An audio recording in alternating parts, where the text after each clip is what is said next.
बिहार विधानसभा में नेता प्रतिपक्ष तेजस्वी यादव अपने विधानसभा क्षेत्र राघोपुर का दौरा किया और वहां कटाव के कारण हुए नुकसान का जायजा लिया और लोगों से मिलकर उनकी समस्याएं सुनी। इसके साथ ही बिहार सरकार पर जमकर बरसे। हम आपको बता दें कि कोरोना काल में उनके क्षेत्र में बड़े पैमाने पर लोगों की मौत की खबरें आई थी, लेकिन दिल्ली में अपने पिता की देखरेख में होने की वजह से वे क्षेत्र का दौरा नहीं कर पाए और लोगों की संवेदनाएं नहीं बांट पाए। लिहाजा बिहार लौटने के दूसरे ही दिन तेजस्वी यादव स्टीमर से क्षेत्र का दौरे पर निकले। हम आपको बता दें कि पीपा पुल हट जाने के चलते वे कच्ची दरगाह से स्टीमर के जरिए राघोपुर के लिए रवाना हुए। उससे पहले वे मीडिया से मुखातिब हुए। सुनिए उन्होंने क्या कुछ कहा। देखिए, हम शुरू से कहते रहे हैं बिहार सरकार जो है फर्जीवाड़े में माहिर रही है और स्वास्थ्य विभाग किस प्रकार से इस महामारी में काम कर रही है ये किसी से छुपा नहीं। चाहे आपके दवाओं के मामले में हो या आईसीयू बेड के मामले में हो, व्यवस्था के मामले में हो, या हर एक तरीके में सरकार जो है विफल रही है और अपने नाकामियों को छुपाने में लगी है। अब तो ये सामने सत्य आ गया सामने कि भाई बिना वैक्सीन के ही जो है नीडल लगाया जा रहा है। अब एक वीडियो ऐसा सार्वजनिक हुआ, पता नहीं ऐसे कितने लोगों को बिना वैक्सीन के ही जो है इंजेक्शन ठोक दिया गया। तो ये सवाल जो है, ये लापरवाही जो है, किसी ना किसी को तो जिम्मेदारी उठानी पड़ेगी, जिम्मेदारी तय करनी पड़ेगी। और नीतीश कुमार जी सरकार का नेतृत्व कर रहे हैं। लगातार जो है सो कॉल्ड मीटिंग बुलाया जाता है, समीक्षा बैठक की जाती है, नतीजा कुछ नहीं निकलता है। और जिस प्रकार से वैक्सीन की कमी है पूरे बिहार में, वो किसी से छुपा नहीं है। इसलिए जिम्मेदारी तय होनी चाहिए और जो लोग भी हैं उन पर कार्रवाई करनी चाहिए। और हालांकि जैसा आप लोगों ने भी देखा होगा कि कई अस्पताल जो है खंडर में परिवर्तन हो गए। क्या इसकी वजह है? कौन दोषी है? 15 साल से भी ज़्यादा मुख्यमंत्री नीतीश कुमार जी रहे और अभी तो मंगल पांडे जी स्वास्थ्य मंत्री, उन पे आज तक कार्रवाई नहीं की गई। चमकी बुखार में भी क्रिकेट का स्कोर पूछ रहे थे, तब भी कार्रवाई नहीं की गई। तो किसी से छुपा नहीं है ये, और ये अति शर्मनाक है। और ये कहीं ना कहीं से आप देखिएगा पूरे देश में हम लोगों को संचार करता है कि इस तरह की वीडियो जो है बिहार से ही वायरल क्यों होती है भाई। और भी प्रदेश टीचर को बोर्ड कौन रद्द करेगा? बोर्ड कौन एग्जामिनेशन करा रहा है भाई? ये कोनो एक आध पहली बार गलती है क्या? जब परीक्षा हो, जब रिजल्ट हो, कुछ ना कुछ धांधली, कुछ ना कुछ घूस की बातें आती हैं। आप एसटी के जितने भी स्टूडेंट्स हैं जो मिलने आ रहे हैं, जो प्रोटेस्ट करने हैं, उनसे पूछिए, वो सारी सच्चाई बताएंगे। बिहार विधानसभा में नेता प्रतिपक्ष और आरजेडी नेता तेजस्वी यादव करीब 2 महीने बाद पटना लौटे हैं। तेजस्वी यादव आज अपने विधानसभा क्षेत्र राघोपुर में बाढ़ से हुए कटाव का जायजा लेने पहुंचे। दूसरी ओर सत्ता पक्ष की ओर से लगातार आपदा के वक्त बिहार से तेजस्वी यादव के गायब होने के सवाल पर तेजस्वी यादव ने सरकार पर जमकर हमला बोला। तेजस्वी यादव ने कहा कि सरकार अनर्गल प्रलाप कर रही है। मेरे बारे में जो बातें कही जा रही है उस पर सीएम को ही जवाब देना चाहिए। तेजस्वी यादव ने कहा कि सीएम खुद अपने आवास से कोरोना काल में नहीं निकले हैं। उन्होंने आगे कहा कि सरकार ने एक सर्कुलर जारी कर मंत्रियों को भी अपने प्रभाव वाले जिले में जाने से रोक दिया।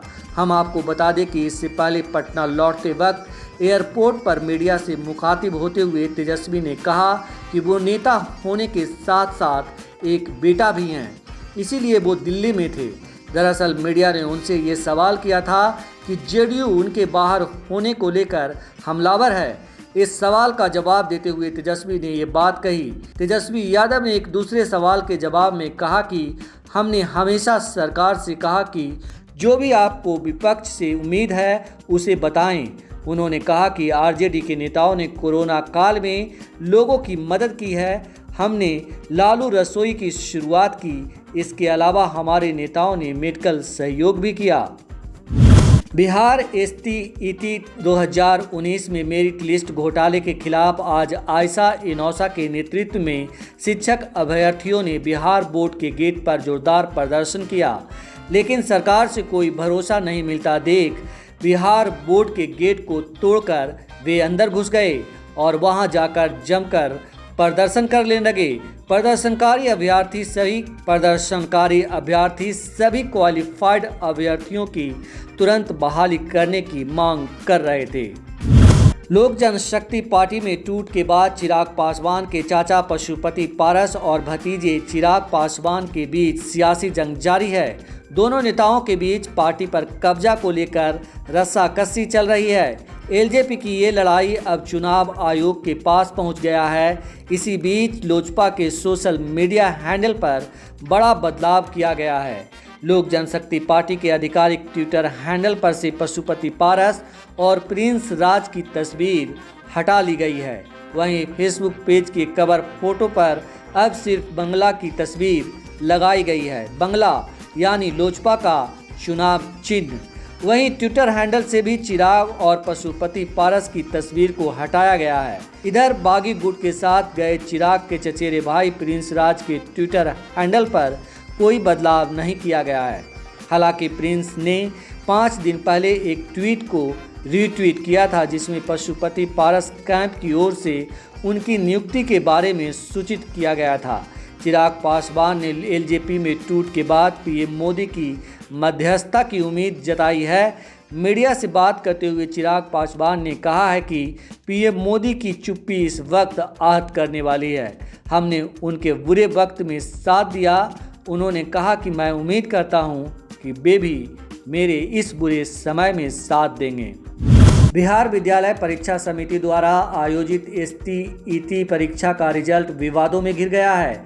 बिहार विद्यालय परीक्षा समिति द्वारा जारी एक अभ्यर्थी के रिजल्ट शीट में साउथ की फिल्मों में काम करने वाली मशहूर हीरोइन की फोटो लगी हुई है और यह मामला जब सामने आया तो देखते ही देखते सोशल मीडिया पर वायरल होने लगा। कुछ ही देर में मामले ने राजनीतिक रंग भी पकड़ लिया। वहीं इस बीच अब बिहार विद्यालय परीक्षा समिति ने इस मामले में सख्त कार्रवाई की बात कही है।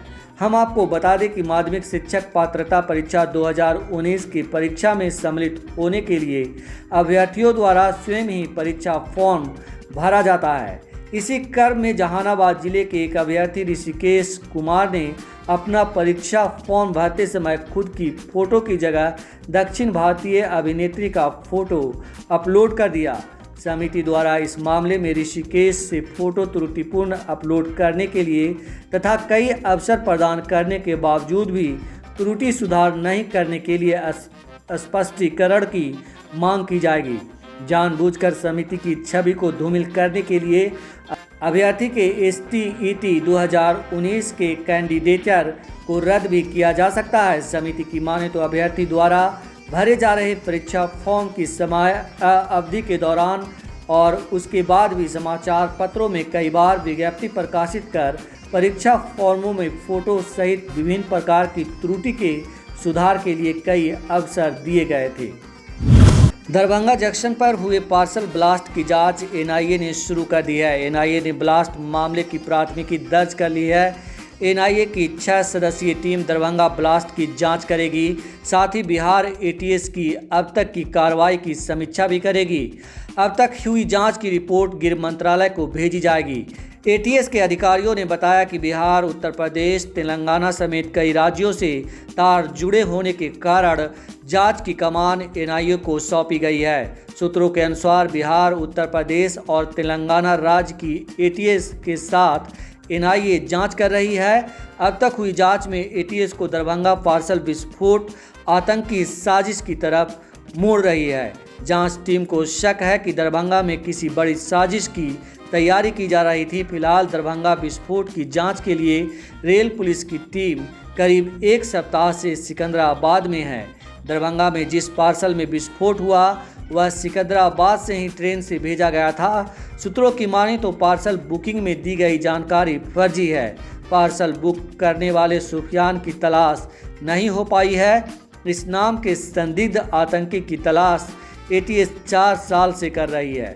उसके पाकिस्तान में आतंकी ट्रेनिंग लेने की बात भी कही जा रही है। हम आपको बता दें कि सिकंदराबाद से आए पार्सल में पिछले 17 जून को दरभंगा जंक्शन पे हुए विस्फोट मामले में उच्च तीव्रता वाले केमिकल बम का इस्तेमाल किया गया था।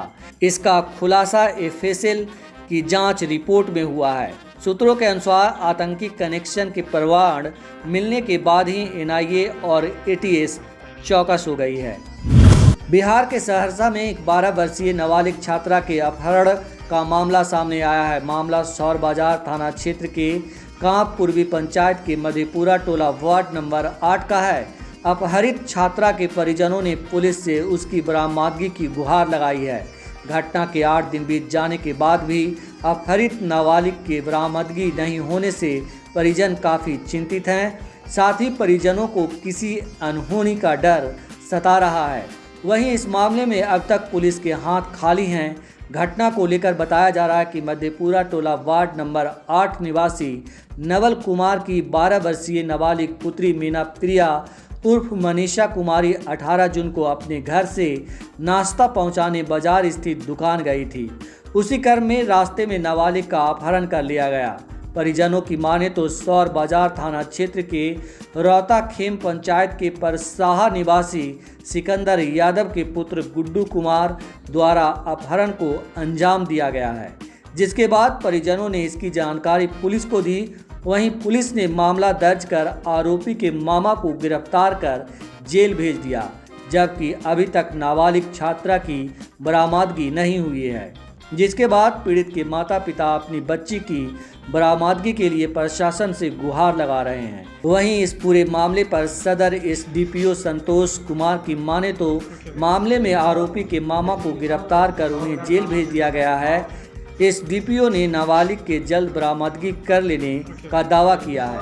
उन्होंने बताया कि इसको लेकर पुलिस लगातार छापेमारी कर रही है। बिहार के सहरसा जिले के सौर बाजार थाना क्षेत्र के नादो पंचायत के वार्ड नंबर 13 में पोखर में डूबने से एक 6 वर्षीय बच्ची की मौत हो गई।